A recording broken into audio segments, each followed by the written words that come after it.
Momversation Club, the podcast born out of the idea that every mom needs a tribe. I'm Claire Strong. And I'm Christina Struckmeyer. We're two moms just like you, navigating the chaotic, challenging, and often isolating world of motherhood.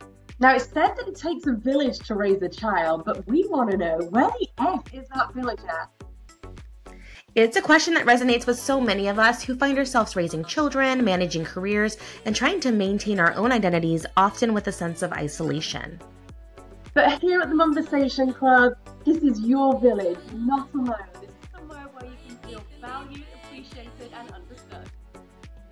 We believe that by sharing our own experiences, successes, and struggles, that we can create a virtual village for all you amazing mamas out there. Yeah, so join us every week for a real, raw, and relatable discussion about all aspects of being a mom, including the things you just can't talk about to anyone else. So if you've ever asked yourself where the F is the village, then you've found your tribe. Let's get into it. Hi, Christina. Hello, Claire. Oh, hello. Good morning. hello. We've had our caffeine, I could tell. Well, yeah, except I'm kind of high off cold medicine as well. I'm full of cold this morning. Oh, no. Did anybody else in your house get it? Yeah, well, here's the thing. So I very rarely get ill, but my husband has been sick for like 6 weeks or something. And obviously we're sleeping in the same bed. It is, full of cold. And my mum immunity usually holds up, but I just haven't had a lot of sleep lately. So I think that's what's done me in. So I'm okay. I'm just kind of very congested and just not sleeping very well. Apart from that, it's going around. Yeah, I know. It's going around. I have another mom friend who just got really sick from her kiddos. And I'm like, every time I see a sniffle from Stella coming home from school, I'm like, it's like when someone gets bit by a zombie. I'm like, ooh, she's going to turn soon. Like, we got to get away from her. Like, I'm just like, no, thank you. I don't want any of that. And then if I can contain it to just one kid, I've really become victorious, Oh, yeah. No, I remember the height of COVID. And, we all got COVID. But, when the one child brought COVID home, it's like, I love you. I'm here for you. But please just stay away. I'll bring your stuff to your bedroom. Just keep away from all of us. I know, poor kiddos. I know COVID was tough. Yeah. Anyways, well, today I'm excited to chat with you. Mm-hmm. I have been seeing today's topic all over my TikTok feed. I'm pretty sure TikTok's responsible for like half of my knowledge of like self-help and therapy talk. Yeah. But there is a new phrase that's been coming up a lot. It's called weaponized incompetence. Oh. And it's coming up alongside content about kind of the mental load that motherhood has and like how women take on so much. And I was sharing with you about this term and you hadn't heard it. And I thought, well, maybe our listeners also haven't heard it. And like, let's talk about it today. Okay. So tell me, first of all, what is weaponized incompetence? What is it? Okay. So yes, I screenshotted what it means. I'm like referencing an article from the Skim. So I'm not sure like the source of certain facts, but this is like a generalism. So I'm going to take them for what it is. Okay. So basically weaponized incompetence is when somebody does something badly on purpose, or they claim to not know how to do something so that the burden falls on someone else. So an example of this could be like in a romantic relationship, maybe you're usually doing the dishes and then you ask your partner to do the dishes and they don't do them and they leave them for a really long time until you have to step in, or they tell you, oh babe, but you're like so good at loading the dishwasher. I always do it wrong. I don't want to mess it up. Except in my relationship, that's legit, but it's the other way because I do load the dishwasher and my husband is such a neat freak that it's never good enough, so he rearranges it. So I could legit use that as a reason why I shouldn't load the dishwasher, and that is because he is just better at it than I am. So maybe, No, I don't think it. Interesting. I don't think it's you because here's the deal: is you're not using that as a reason to not do it. Where it's like Yeah, on purpose, you definitely don't want to. Like if you were to see dishes pile up, and yeah, your husband would say, out of order in some, like maybe he's sick or he's just been working a lot and he's not home, you wouldn't leave those dishes to pile up and pile up for 2-3 days yeah, because you want to make sure you do it right. And so in the case of this, like that person would, like it would be basically not touched until you came in to step in. Another way that it shows up in parenthood that I saw an example of is like when one parent ignores the kids while they're supposed to be watching them to the point where the other parent has to step in because it's like not safe anymore. So say you put dad in charge and he falls asleep. yes, yeah. That's a common one. Yeah, I remember those days. So this weaponized incompetence, the reason it's called the weaponized piece is like it's used as like a bartering tool to kind of get the other person to take on a little bit more of like tasks. And I think the reason it's come up a lot in these last few years is that, speaking of COVID, we talked about earlier, during COVID times, we all got forced to stay in the same space and see all of the little things that our partners do with a big magnifying glass and a real shine light on the things that you actually do as like as a mother and a caretaker. What was COVID like in your house? Like what did you see any shifts as far as like the task load or like your partner realizing you did certain things that they didn't know you did? So I think what was good for our relationship from a COVID point of view was that my husband was working from home for the first time. So Mm. usually he would leave really early in the morning and not come back till really late at night. So he did not see what I did in the day. He did not see, all the unsung tasks and thankless tasks that we do, particularly if we're stay-at-home moms. And so what COVID did for us, it was actually pretty beneficial. He saw the amount of work that goes into just, you know, running the house, keeping the kids, ticking over, sorting the dogs out, and then also tending to my own stuff, my own work and whatever. So actually, from that point of view, COVID was enlightening to my husband because for the first time, I think he appreciated what I did while he was out at the office all day. Yeah, I think that I love the word enlightening. Yeah, It's yeah, enlightening. he was Um, enlightening. yeah, I mean, there's so many things as a mother, as a caretaker that don't get seen. They're like Yeah. under the behind the scenes type situation. I kind of reference if you've ever seen a duck like swimming in a lake or something, you Mm. see this really calm, serene duck on the surface, and then underneath their little legs are like like they're Yeah. just they're going, going, going. Well, like And that's kind of that. I know we're like little ducks, like Yeah. fluffy ducks. But that's kind of like what motherhood's like, right? I feel Yeah. like for me, I'm never doing just one thing when I'm doing something. I Yeah. might be washing the dishes and I'm thinking, God, I need to book that doctor's appointment for Yeah. Stella. Or I need Yeah. to, oh, the pediatrician said that we should be getting fluoride in our toothpaste. I need to go pick up some toothpaste. Like I have this ongoing chatter of all the things that I need to make sure I need to be spinning as far as plates that I'm holding up, Yeah. alongside whatever duty I'm doing. And so it looks like this calm. I mean, I don't know how calm I look when I do the dishes or something, but um, you don't see the like the behind the scenes mental load. And Mm. I love my husband to death, but men, I don't think they think like that. Like I don't No, know that they're constantly like moving their little brains towards every little thing everyone else needs. no, definitely not. I think if they're thinking about other things, it tends to be other things relating to them. So what they need to do at work, they've got this other task they have to finish at work. I don't think it's that they're thinking about, okay, so I'm doing this one task right now. I need to reply to that email because, the teacher emailed me 2 days ago and I haven't emailed them back. I need to pick this daughter up at this time. That daughter's finishing at this time today. Someone has an appointment. What about this? What about that? What are we doing for dinner? I don't think, I mean, I'm sure there are guys out there that do think about the family's dinner situation. But as great as my husband is, I can guarantee to you 1000%, never does he think in a day, oh, what is the family having for dinner tonight? Never. Mm. That thought would never enter his head because he either assumes or presumes that I would have the dinner ready or that he'll just sort himself out, but he would never think to include us all in that thought.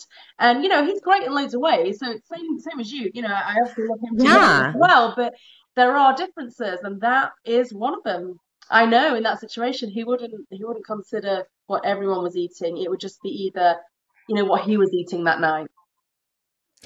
Yeah. Yeah, yeah. I wish that sometimes we could like zoom in on their little brains and see what's happening, like the stark difference. Because I guarantee you that if my husband's doing a task, it's not like like he's not thinking about all the little things that are going on and all the things. And then I also throw in like normal self identity things, like, oh Yeah. God, when I said that to that gal, I bet you I sounded so stupid and like going Yeah. on with everything else. He Yeah. was probably like, I'm kind of hungry in his brain. I like how you I should make a snack. Christina, I like how you keep referring to their brains as little. You keep saying in their Oh, little brains. well, oops. I accidentally revealed myself as a feminist. Whoopsies. That's so funny. But yeah, Oh my God. I think you're onto something here. And as mums, I would guess a lot of our listeners can Yeah, identify with these situations for for sure. sure. Yeah. Yeah. Another way it shows up that I saw a TikTok recently on is the phenomenon of the joke that women can't go to Target without spending like $200 to $300. There's so much content online about women and Target or whatever, insert store here, but it's usually Target. Yeah. Where we overspend and we're like, we can't be helped. We're just like drawn to the beam of Target. And what's interesting is the creator that I wish, if I think of who she was, I'll tag her in the show notes. But Yeah. she talked about the reason we spend $200 at Target is because while we're at Target picking up like our I don't know, our toilet paper, we go, oh shit, we're low on laundry detergent, we need to get that. We have this like running list of things. Yeah. Oh crap, Stella's dance recitals coming up, I need to get a ballet thing, I need new tights, and I need to get him new socks, and like there's all these things that like go through our brain. We're not just going to Target and going right to the thing that we need and getting out. Yeah. Like we're going in with a plan, and then when we get in there, we remember all of the other things. And I experienced this in my real life. My husband and I, we actually can't shop together. Oh, really? We have a beautiful relationship. I love him to death. I love him so much. But that man in a grocery store, I will murder him. Like, really? What did you do? What's so irritating? So for me, the grocery store is an experience. Okay. I have a list, but I want to take my time. I don't want to be hurried. I don't want to be busied. I want to go through the aisles and go through, and then I want to be able to stop if I see something on sale, see what the quality of the ingredients are, compare it on the phone with whatever price it is at this store. And like, I take my time. Yeah. I'm a leisurely shopper. I don't get in people's way. Like, I'm not one of those leisurely shoppers where I'm like in people's way with my giant cart. But I dilly-dally, okay? Like, I dilly-dally while I shop. Yeah. And again, my head is doing the mental load of all the little things. So my husband, he likes to get in and get out, and he treats it like a fucking war zone. Yeah. I hear you. He's very efficient, but he goes in with the list. He is very efficient, but there's no deviating off the list. And the other thing is, again, he's not thinking, oh, what ingredients do I need to make this dish for next week? What are we eating on these nights? Okay, how many meals have I got?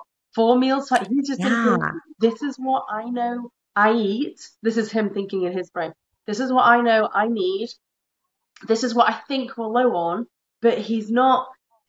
So that's that level. The next level above that is a mum brain level where we're thinking, like you said, we're thinking ahead. We're thinking, oh, so and so needs that. Like when he comes back from the grocery store, he's been very efficient. Except there are no snacks for the kids, for example, for the school week, because he's not thought about that. He's just seen we're low on laundry detergent, so he replaces that and that type of stuff. But he isn't thinking about meal prep at all. Yeah. And so No. I'm with you. I don't mind going to the But I store asked again, but him, yeah, I was like, what is your deal? Did you have a traumatic experience in a grocery store? Like, why are you getting in there and like rolling your like shirt sleeves up as if we're going to go to war here?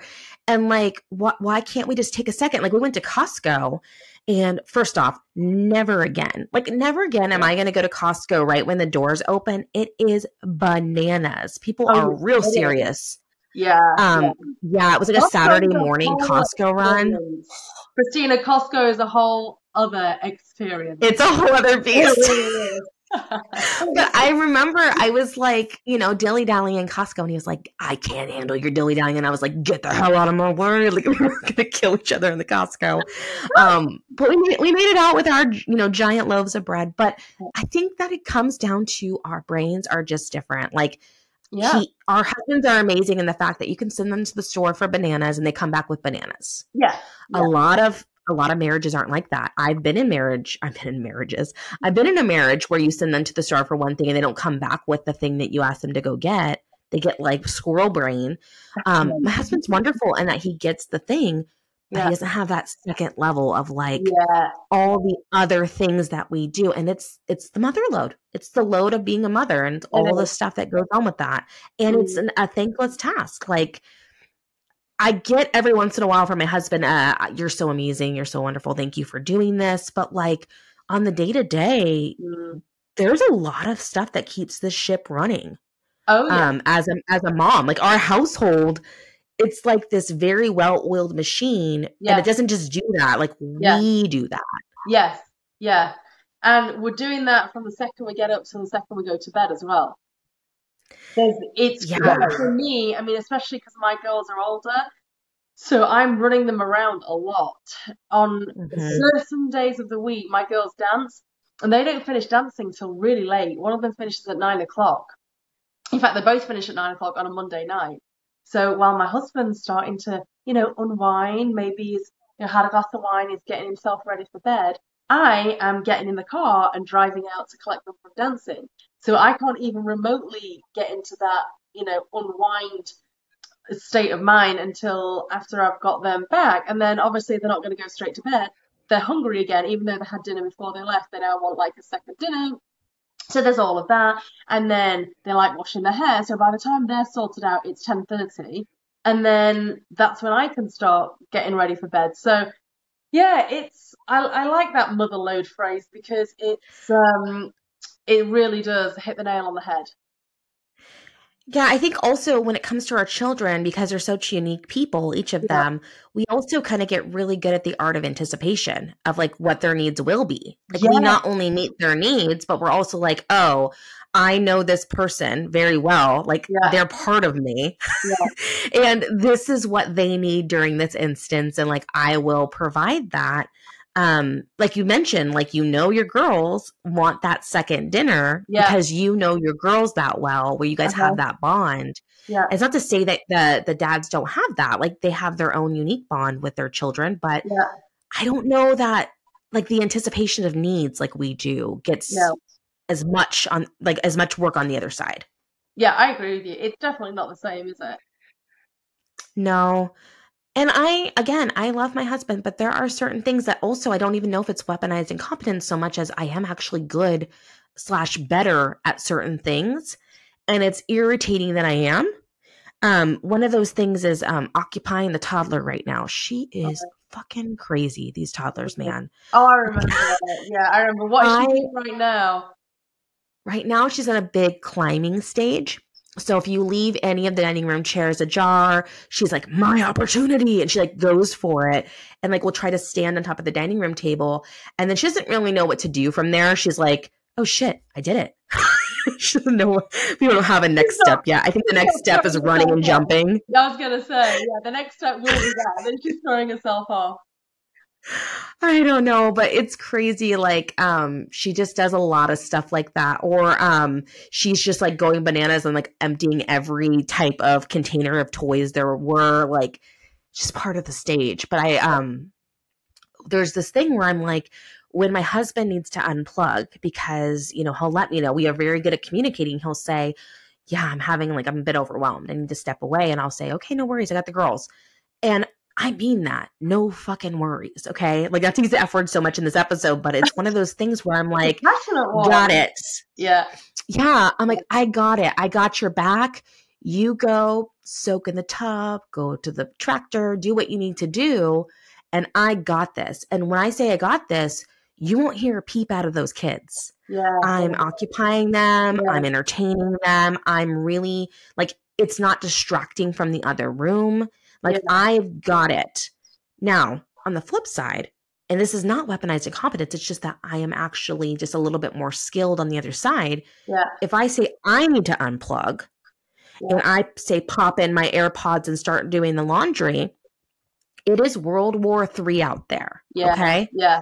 I can hear like screaming. I hear Alex going, "Don't eat that. Oh my God, where did you find that?" Ah, like just like, Yeah. he's locally like having a hard time. Then Stella's talking and like I can hear that. And I'm like, everybody is losing their damn minds out there. I'm going to need to come back and intervene. I can't unplug. I need to stop what I'm doing. Yeah. Even though I give you the same benefit of unplugging, I can't take that because unless I leave this house, I'm going to hear the result of me unplugging. Okay, well, I'm going to let you into, not a secret, but to a part of my everyday life. So I do leave Okay, the yes, house. please. I still have that, you know what to deal with. So a real life example. Just before Christmas, I was at a networking event, which I needed to go to for business purposes. And it was up in Orange County, so it's like an hour and a half's drive from where I am. So I got myself ready, drove up there. The second I arrived at this networking event, my phone starts blowing up. And one of the girls is ill. She needs to come home from school. But I, from 2 hours away, basically, have got to organise everyone's you know what. And it's like, are you kidding me? I've got my husband calling me, asking me what's going on. At that time, my parents are staying with me, so they're calling me, asking me what's going on. And the entire time I was at that networking event, I could not focus because every 2 bloody minutes, I'm having to leave the room, excusing myself because I'm taking a call because there's been this drama and there's this thing kicking off. And so even if I leave the house, I can't be guaranteed that I'm going to be able to just focus on what it is I've left the house to do. It's crazy. Yeah, well, it's part of the motherhood package is like being the on-call person. Even if you're working, like I have friends that do amazing things. Like I have good friends who are like badass business girls and like, I shouldn't say girls, but badass business women, people that lead crews, people that are in charge of a whole departments. And they are still if my kid pees their pants or throws up in school, I have to stop my meeting, even though me and my husband both work. Like, say that person is in a equal marriage. They both work. They both earn similar incomes. They both have the same commitments. But yeah, mom's being the one pulled. Yeah. And it's just, I don't know. Like, I just think it's part of us as women, like a thing that we do. And for working women, I think even more so. Like I, as a stay-at-home mom, can justify, I could be like, okay, well, my job is these kids. Like my job, obviously I have this podcast with you and like we love doing this, but as far as time capacity, I'm not working a 9 to 5. I'm with the kids. Yeah. So if one of them's throwing up, it's expected that I'm the one that's going to be taking care of that.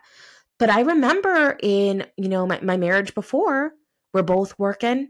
We're both making money. In fact, I was making more money, if I'm going to be honest. Like I was making more money.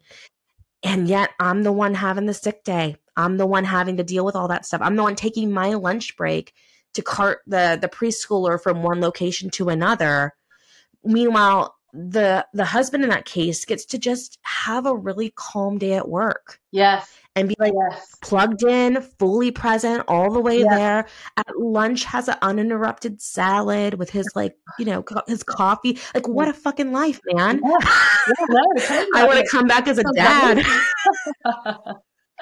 Oh my God. Okay. And it's a thing. And I think, I think all women feel this, whether you're a stay-at-home mom, a working mom, somewhere in between, like the mother load hits you. It does. It's a thing. But then, okay, so what do we do about it, Christina? How do we change it? I mean, I think it starts with a conversation, right? So I'm this grocery store outbreak situation, the I can't unplug conversation. I mean, in the moments they lead to not so pleasant fights where I'm like, I never get any moment of my own, blah blah blah blah blah. Like I get all pissy. Yeah. But then after that, we can come back to the table and say, hey, I'm feeling this and I'm feeling this because of this, this, and this, and I need this from you. And if you have an emotionally capable partner on the other side, you can sometimes get some progress. Yeah. But that's not always the case. And some of this stuff is just so ingrained and embedded. I don't even know if there's anything that we can do. I mean, what are your thoughts about this? I think you're right. I think if you can communicate with your partner, I'm lucky that although my partner's obviously not perfect, he is very open to communication, and he knows that he could do better in lots of situations from an emotional intelligence point of view. So I think if you have a partner that is at least open to being emotionally intelligent and, you know, kind of taking a step back and looking at their reactions and seeing how they can improve, I think that's a massive start. Yeah, I think Yeah. also you had such a benefit. I mean, obviously not a benefit in the fact that like the world, had experienced COVID, but you Yeah. mentioned that enlightenment. And I imagine that Kyle had some sort of appreciation switch go off in the fact that he now recognizes and sees all the invisible workload you manage on a Yeah. daily basis. Yeah. If there's ways to like show that I think would move the dial a little bit in your relationship. Like I know Yeah. I've heard from many times. The other day, I left Alex home with the toddler by herself. Stella was at school, Yeah. but like he was with her for probably 3 or 4 hours, and it was like a wake time. It was not a nap window. Yeah. And he was like, "This was difficult." And I'm like, "Yup." Like it's really hard to entertain this kid and make sure she doesn't kill herself, and like work on her language development, and like because we're intentionally parenting. We're not just like there are moments in time where I'll throw on Miss Rachel, but for the most part, we're on the ground playing with this kid, and it's hard work. It's hard work that doesn't get. I think there's no compensation for it. Yes. So people don't see how hard it is, but staying home mom stuff is hard. It's really a hard job. It is hard. Yeah, I was going to say the other thing you could try is putting your partner in your situation. So just like you said, leaving them with the kids, going away for a few days, leaving them to literally hold the fort, and they'll have a newfound respect. So one thing that does annoy me, so my husband quite often has to travel for business. For example, next week he's away in Dubai for a week. And I get it, he earns really good money, and that's what he needs to do for his job. He does need to travel sometimes, so that's fine. But it's just the whole, I think, and this is something I need to work on as well, I think, that I can't help but be irritated by the whole, just the whole situation where it's nothing for a guy to go and work away for a week. They just literally break the news to you that they're leaving. Oh, I'm going to Dubai next week, without any consideration. Like, so, is everything going to be okay? Do you need me to do anything before I go? If can I help you in any way? I really appreciate this. It's just, I'm going to Dubai for a week. I'll be leaving this day and back that day. And it's like, yeah, okay, you just go and do that. I know it's your job. I know that. But there is a part of me that just finds that it's the whole, if I were going away for a week, I would be almost apologetic. And that's not something that you need to apologize for, but I would be like, oh God. But it's a thing we do. For a week. And yeah, I don't know why we do, because they do, but I need to go away for a week, and I'd have everything sorted out. So it would be as easy of a time as possible for him. Yes. I've preloaded all of the groceries. Here's the meal plan. I already made some meals. Like exactly the whole thing, the dogs, the kids, this is the schedule. I'll check in with you, like every hour or something crazy. Whereas, well, it's like, teachers, right? Like, so if a teacher, and by the way, again, shout out to teachers, like they don't get paid enough, but shout out to teachers. My sister-in-law's a teacher. They have a hard job. But if teachers get sick, first off, they don't often take sick days because it's such a pain in the ass for them. Yeah. I have so many mom friends that are teachers. what they have to do is if they decide to take a sick day, which again, they often do not do, Yeah. they have to create a plan for a Yes. substitute Yes, they do. as if they've never been a part of a classroom before. Yeah. And like every single thing has to be laid out. And I think that's what we do as moms with Yeah, like work yeah, trips and stuff. Or I'm yeah. going to, even if you aren't working out of the home, like I'm going to go to my mom's house for a day. Yeah. You're in charge of the kids for a couple hours. Yeah. You lay out like an itinerary Yeah. of like, Isn't it here's where crazy? the cups are. Oh, God. Yeah, it's so If you crazy. need this. Yeah. And if you know, this, and this, and if you need to cut, and some of the stuff that we do is like really, I don't even think about it. Like the other day I was watching my husband cut apples and I was like, oh babe, those slices are too big. Like those are too big for the baby. You can't give her peels. Like I was like going on, and I think it was apples. It was some kind of fruit. And Yeah. I was like, we have to do this and this. And he's like, oh, I've given to her before and she's fine. I'm like, just because she lived doesn't mean that it's safe. And so like, but that's something that just occurs. And it's a big difference. Like, when I have my babysitter that I've mentioned a couple times, more than once, Yeah. she's a mom, right? She's a mom and a grandma. There's a lot of things I don't have to say to her that she just She does. just knows. Yeah. Yeah. She just knows. And it's Yeah. freaking wonderful to have her. Oh yeah. She is, she's wonderful because here's the deal is that the baby goes down for sleep. Mhm. She's like, oh, let me look around and see if there's anything that Christina might need me to do while I'm having this break. And often my laundry will get folded or my dishes are done or she's cleaned up the playroom. And I'm like, oh my God. Oh, I've told you. That's not what it's like when dad's in charge. It looks like a fucking shit show. Oh, totally. And they're always really stressed as well. Very much. Yeah, they do their best. Yeah. Yeah, it's a thing. And I think that we handle it well, but there's definitely like the mom situation doesn't turn off. We're usually the first ones to respond. And for working moms, it's like it's a second job on top of the job that you're doing. And then the third job to think of all the anticipatory needs that your family might have. There's like the child rearing. Yeah. And then there's the anticipation, needs met, constant to-do list of all the things that are coming up on top of the child rearing. Yeah. Yeah. It's exhausting, but we do it so well, Claire. I think so for the most part. And I think we just roll our sleeves up, don't we, and get on with it a lot of the time as well. It's not like we spend the entire day, having a meltdown or crying or, being mardy, as we say in Yorkshire, about the whole thing. Well, and also I think one of the reasons why we don't hear people talk about this as much, although it is starting to kind of come up a lot more, is that over the last decades, like it's really newfangled that men are even involved. Like it is, I will never forget my mom, like just really fawning over the fact that my husband like makes dinner. Like, oh, you're so lucky your husband makes dinner. Oh, you're so lucky your husband changes diapers.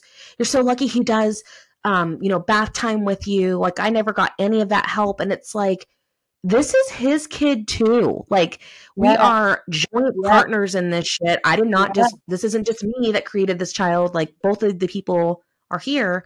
But I think for many, many, many, many years, like it's been like the women's work to do all of this stuff. And we're seeing a rise of amazing millennial dads and onward of like these caring fathers, but it used to be an outlier. It used to not be that way at all.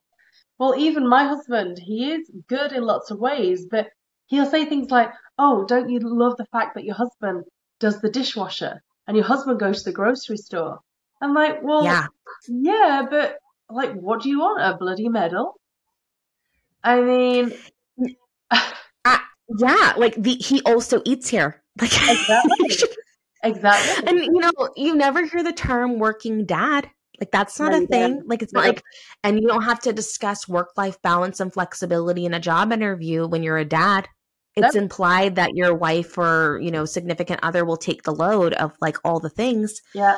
But like it's part of our lives. As a working mom, it's one of the first things you look for in a job is like, am I going to be able to take my lunch when I need to take my lunch? Because I might need to bounce out of here and get something for the kids. Am I able to take work from home time? Because, someone's on vacation for a random day, like the schools be dropping these random, I'm celebrating this random day. Yeah, Now we have a 3-day weekend.